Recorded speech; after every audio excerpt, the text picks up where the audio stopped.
देखते हुए छुट्टियों का बिल्कुल एंड है, फिर भी वो बहनें हमारे बीच पहुंची हैं। बहनों में से मैं निवेदन करूंगा school teachers federation of India के राष्ट्रीय कार्यकारिणी के सदस्य बहन सुनीता सियाग को कि आए और साथियों को संबोधित करें। सुनीता सियाग।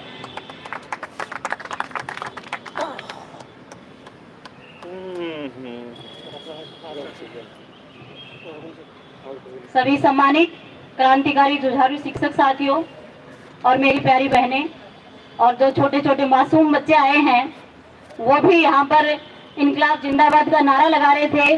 जब हम कह रहे थे कि एक ही मांग ट्रांसफर ट्रांसफर, तो ये बच्चे भी लगा रहे थे, क्योंकि इनका जो संघर्ष है वो हमसे बहुत ज्यादा बड़ा है।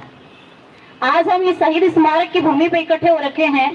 जिन शहीदों ने अपने प्राण इसलिए कुर्बान कर दिए थे, उनको पता था कि इस आजादी के पौधे को हम नहीं देखेंगे, लेकिन हमारे आने वाली जो पीढ़ियां हैं वो इसके नीचे पल्लवित होंगी। साथियों, इस आजादी के पौधे ने ही हमें यह अधिकार दिया, इस आजादी ने हमें अधिकार दिया, संविधान ने अधिकार दिया कि हम अपनी सरकार को चुने, लोकतांत्रिक सरकार बनाए और लोकतांत्रिक सरकार जनता के हित के काम करे, ना कि अपने हित के। हम अपने प्रतिनिधियों को इसलिए चुनते हैं कि वो जनता की आवाज को सुन करके नीतियां बनाए और उनके हितों के लिए काम करें। लेकिन साथियों, हमारी सरकारें क्या करती हैं? जब चुनाव होता है तो जनता जनार्दन है, माई बाप है, लेकिन जैसे ही सत्ता प्राप्त हुई उसके बाद हम आपको जानते ही नहीं है साहब कौन है।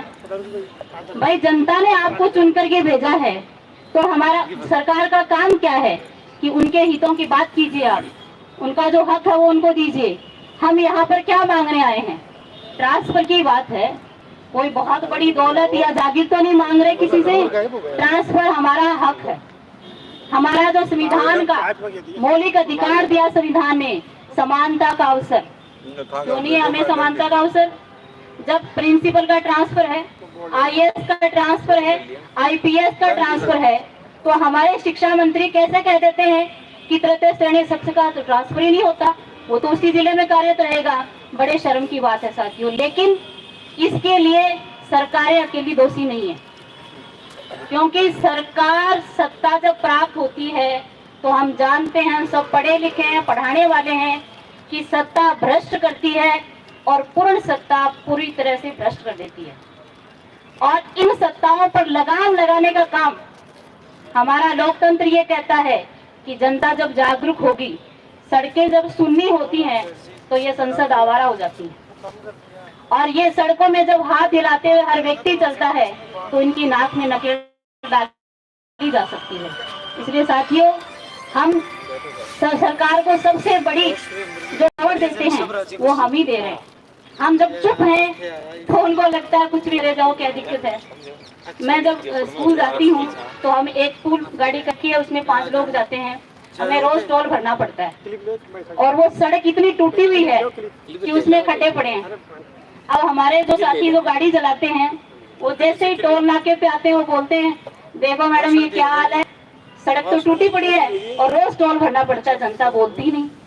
मैंने कहा जी, जनता कहाँ निवास करती है? जनता तो हम ही है। हम सारे अगर नहीं बोलेंगे तो जनता को ही कहीं घूम थोड़ी रही है। भाई, हम अगर ये नहीं चाहते कि मैं बोलूं और दूसरा मेरे लिए लड़ ले, मैं तो बोलूं ही नहीं, मैं चुप रहूं, तो साथियों ये संभव नहीं है। जिसकी पीड़ा है उसको लड़ना पड़ेगा। हम ये सोचे कि मेरी पीड़ा है और लड़ कोई और ले, ये राधे मोहन जी लड़ ले या उपेंद्र जी लड़ ले, तो साथियों एक व्यक्ति कुछ भी नहीं कर सकता है। ये सरकारों को हम इतना मजबूत कर देते हैं, हम इतनी पावर दे देते हैं कि ये निरंकुशता की ओर बढ़ जाती है। इसलिए इनकी नाक में नकेल डालने के लिए जरूरी है कि ये सके जो है वो हरदम भरी रहनी चाहिए, हमारे हाथ उठे हुए होने चाहिए। इनकलाब के नारों से सड़कें गूंजेंगी, तब जाकर के हमारी बातें सुनेंगे। अदरवाइज तो हर बार हम चाहे धरना दे दें, ज्ञापन दे दें, कुछ नहीं होने वाला है।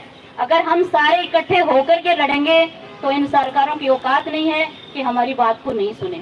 साथियों, हम सब चाहते हैं कि भगत सिंह तो पैदा होना चाहिए, लेकिन पड़ोसियों के घर में, मेरे घर में नहीं।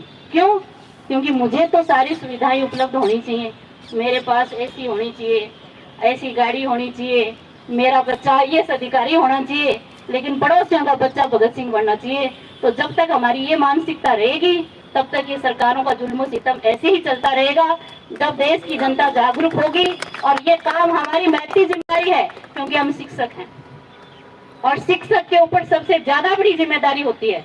शिक्षक समाज को दिशा देने वाला होता है। हमारे पास जो नौनिहाल आते हैं उनको दिशा देने का काम कौन कर रहा है? हम ही कर रहे हैं। इन राजनेताओं को भी हम नहीं पढ़ाया होगा शायद, ये गुरुओं से ही पढ़ के गए हुए हैं। तो अगर ये निरंकुशता की ओर जा रहे हैं तो जरूर हमारी ही कमी है।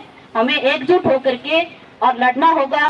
और साथियों, अगर हम लड़ेंगे तो कोई ऐसी सह नहीं है दुनिया की जो संघर्ष के आगे टिक सके। क्योंकि एक वो दो पंक्तियां हैं कि खम ठोर फेंकता है जब नर, पत्थर का जाता पांव पिघल। ये तो इंसान है और वो भी कमजोर, क्योंकि इनको हर साल 5 साल बाद में इनको वापस चुनाव में जाना होता है और वहां पर जनता के सामने इनको बोलना पड़ता है कि हम आपका हर काम करेंगे।